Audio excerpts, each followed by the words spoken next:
So next Neeraja గారు తోటకూర rice చేయబోతున్నారు. దానికి కావాల్సిన పదార్థాలు ఏంటో చూసేద్దాం. ఆయిల్, రైస్, ఎలాచి, ఉప్పు, తోటకూర, జీలకర్ర, ఆవాలు, అల్లం వెల్లుల్లి పేస్ట్. తోటకూర రైస్కి కావాల్సిన పదార్థాలు చూసాం కదా, ఇప్పుడు దాని తయారీ విధానం కూడా చూసేద్దాం. ముందుగా స్టవ్ వెలిగించుకోవాలండి. ఓకే, స్టవ్ కుక్కర్ పెట్టుకోవాలి. సో ఇది మనం కుక్కర్లో చేసుకోవాలా? దీనిలో 2 స్పూన్స్ ఆయిల్ వేసుకోవాలండి. ఓకే, సో ఫస్ట్ మనం కుక్కర్ పెట్టేసుకొని అలా 2 స్పూన్స్ ఆయిల్ వేసుకోవాలి. కొంచెం హీట్ అవ్వాలి కదా మనకి. కొంచెం ఇందులో మసాలా దినుసులు వేసుకోవాలండి. ఓకే, సో మసాలా దినుసులు అన్నీ కూడా మనం వెల్లుల్లి, జింజర్, దాల్చిన చెక్క ఇవన్నీ కూడా వేసేసుకోవాలి. నీరజ గారు చెప్పండి, పుష్కరాలు స్టార్ట్ అయ్యి కదా, వెళ్ళొచ్చారా? అమ్మగారితో వెళ్తారా, చుట్టాలతో వెళ్తారా? అందరూ కలిసి వెళ్తామండి. ఈ పుష్కరాలకి రిలేషన్స్ వాళ్ళందరూ వస్తారు. వాళ్ళందరినీ తీసుకెళ్ళి తీసుకురావటం ఈ 10 days మాకు సరిపోతుందండి. ఓకే, చక్కగా తీసుకొచ్చినప్పుడు మీరు కూడా దర్శించుకోవచ్చు, చక్కగా పుష్కర స్నానం చేయొచ్చు. అంటే ఈ 12 రోజులు కూడా మీరు వెళ్ళి వస్తామండి కంపల్సరీ. కొంచెం వేయించుకోవాలండి. సో కొంచెం మనం మసాలా ఐటమ్స్ వేసిన తర్వాత ఫ్రై చేసుకోవాలి.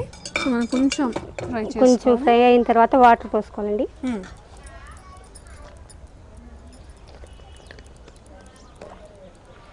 సో నీరజ గారు, మీకు ఎంతమంది పిల్లలు? ఇద్దరండి, పాప బాబు. ఏం చేస్తుంటారు? పాప 2nd class చదువుతుందండి, బాబు UKG. ఓ, చాలా చిన్న పిల్లలు. చిన్నపిల్లలండి కాబట్టి మీకు ఫుల్ టైం పాస్ అవుతుంది.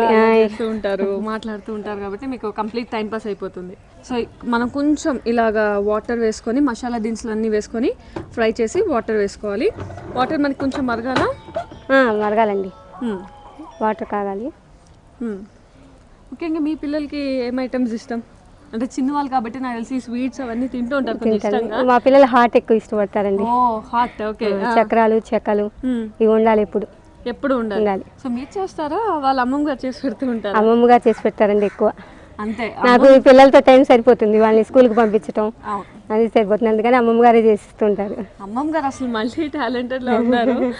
అమ్మగారు చక్కగా అన్నీ చేస్తుంటారు, బయట పనులు చూసుకుంటారు, ఇంట్లో పనులు చూసుకుంటారు, అన్ని వండి పెడుతూ ఉంటారు. వాటర్ కాగిందండి, కొంచెం సాల్ట్ వేసుకోవాలి. సో వాటర్ కొంచెం మనకి మరిగిన తర్వాత అందులో ఉప్పు వేసేసుకొని ఈ రైస్ కడిగి పెట్టేశానండి. రైస్ వేసుకో. ఓకే, సో కడిగి పెట్టిన రైస్ని మనం రైస్ కడిగి పెట్టాం కదా, అది కూడా మనం మరుగుతున్న వాటర్లో వేసుకుందాం. ఓకే,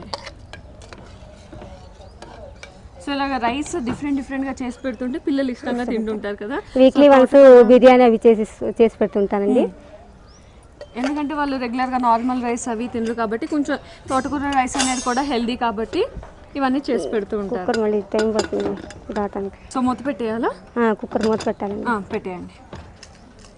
ఓకే, సో కుక్కర్ మూత పెట్టేశారు, అది విజిల్ లోపు కొంచెం టైం పడుతుంది. ఈ టైం లోపు మనం తోటకూర కట్ చేసుకోవాలండి, చిన్న పీసెస్గా కట్ చేసుకుని దానిలో పచ్చిమిరపకాయ ముక్కలు వేసుకుని మిక్సీ చేసుకోవాలి. ఓకే, నేను మిక్సీ చేసి తీసుకొచ్చానండి. ఓకే, సో మనం ఏం చేయాలంటే తోటకూర, పచ్చిమిర్చి 2 కలిపి పేస్ట్ చేసి పెట్టుకోవాలి. సో తోటకూర, పచ్చిమిర్చి పేస్ట్ మనకు ఆల్రెడీ నీరజ గారు పేస్ట్ చేసుకొని తెచ్చేసారు. ఈ పేస్ట్ అయితే మనకి రెడీగా ఉంది.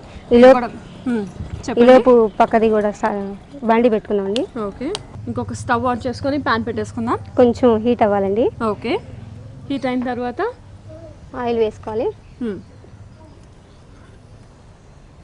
సో జస్ట్ ఒక 2 స్పూన్స్ ఆఫ్ ఆయిల్ వేసుకొని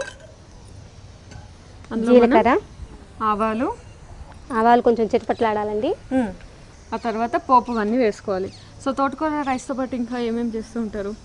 ఆల్ వెరైటీస్ చేస్తూ ఉంటానండి. సో ఇంకేం ట్రై చేస్తూ ఉంటారు?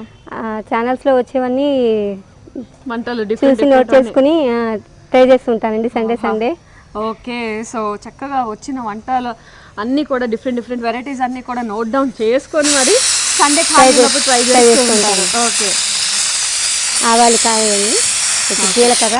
ఓకే, సో ఆవాలు కొంచెం మనకి చిటపట అన్న తర్వాత ఇందులో జీలకర్ర, అల్లం వెల్లుల్లి పేస్ట్. ఓకే, అల్లం వెల్లుల్లి పేస్ట్ సో కుక్కర్ మనకి 3 విజిల్స్ వచ్చింది, సరిపోతుందా? సరిపోతుందండి. ఓకే, ఒక స్పూన్ తీసుకోండి. ఫస్ట్ మనం రైస్ పెట్టేసుకోవచ్చు, లేదా ఒకవేళ మనం ఎలాగో రైస్ రెగ్యులర్గా ఇంట్లో ఉంటుంటుంది కాబట్టి ఎప్పుడైనా కొంచెం డిఫరెంట్గా తినాలనిపిస్తే ఇలా ట్రై చేయొచ్చు కదా. తోటకూర పేస్ట్ వేయాలండి. ఓకే, సో అల్లం వెల్లుల్లి పేస్ట్ వేసుకున్న తర్వాత అది కొంచెం ఫ్రై అయిన తర్వాత మనం తోటకూర పేస్ట్ కూడా వేసుకొని బాగా ఫ్రై చేసుకోవాలి.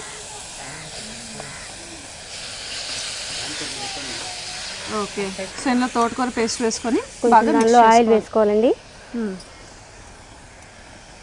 సో ఇందులో ఆల్రెడీ మీరు ఉప్పు వేసి చట్నీ చేశారా, మిక్స్ చేశారా?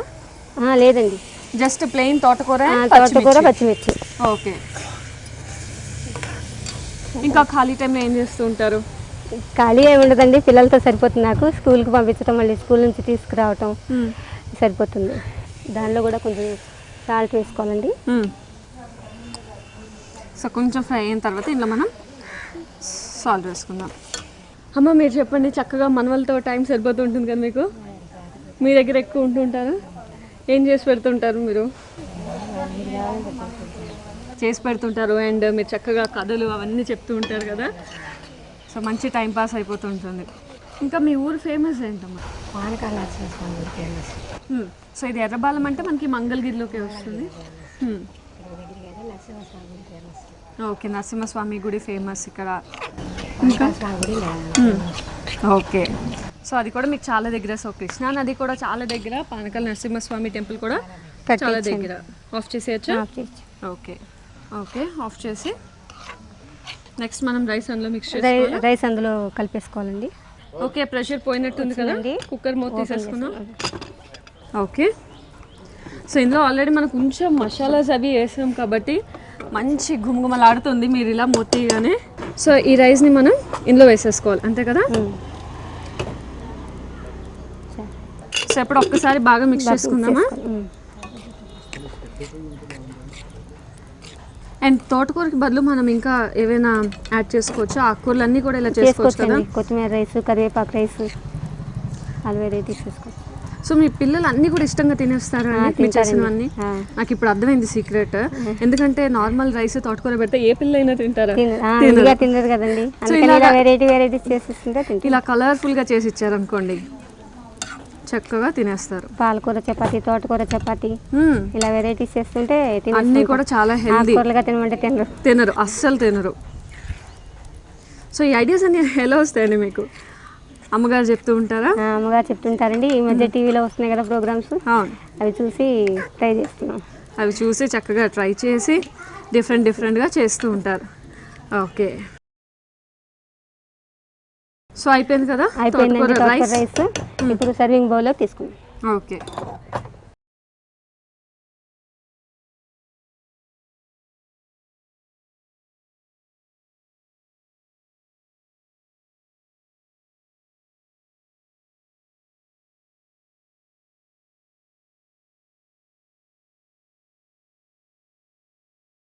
సో చక్కగా తోటకూర రైస్ అయితే రెడీ అయిపోయింది. ఓకే, తోటకూర రైస్ రెడీ అండి, టేస్ట్ చేసి చెప్పండి. డెఫినెట్గా. సో నేను కూడా వెయిట్ చేస్తున్నాను కదా. తోటకూర రైస్ అయితే వేడిగా రెడీ అయిపోయింది. దీంట్లో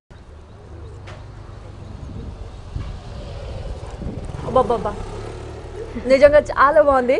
నార్మల్ తోటకూర అయితే మనం డెఫినెట్గా తినము, చాలామంది తిన్నారు. సో ఇలా చేసుకుంటే చాలా టేస్టీగా ఉంది, ఏదో డిఫరెంట్గా ఒక ఫ్రైడ్ రైస్, బిర్యానీ ఆ టేస్ట్లో, ఎందుకంటే మసాలాస్ వేసాం కదా, ఆ ఫ్లేవర్స్ అన్నీ తగులుతూ చక్కగా స్పైసీగా చాలా టేస్టీగా ఉంది. మీ అందరు కూడా డెఫినెట్గా ట్రై